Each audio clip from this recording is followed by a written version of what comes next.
मुंबई के Kurla ITI के सभी खुले मैदान अब पारंपरिक खेलों के लिए उपलब्ध होंगे। आईटीआई मैदान का नाम बदलकर पुण्यश्लोक अहिल्याबाई होलकर खेल मैदान रखा गया।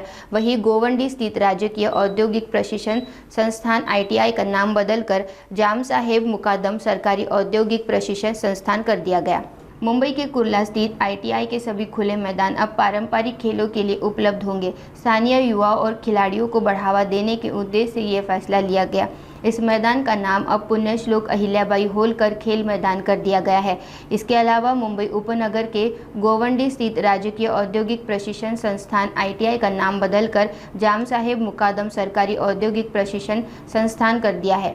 इस महत्वपूर्ण बदलाव का उद्घाटन मंत्री मंगल प्रभात लोंढा और सुरेश भैयाजी जोशी द्वारा किया गया।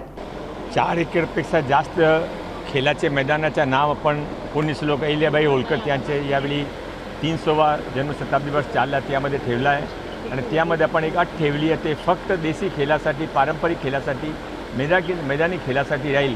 आपण तिथे बोर्ड लावला आहे की ते बोर्डमध्ये जे खेळ आहेत त्याशिवाय ते क्रिकेट फुटबॉल काही करू क्रिकेट फुटबॉलसाठी मैदान आहे पण देशी खेळासाठी मैदान नाही पण देशी खेळासाठी त्याने आता आपण सपोर्ट करायचे असेल तो एक्सक्लुझिव्ह मैदान ठेवला पाहिजे म्हणून आम्ही ठेवला आहे।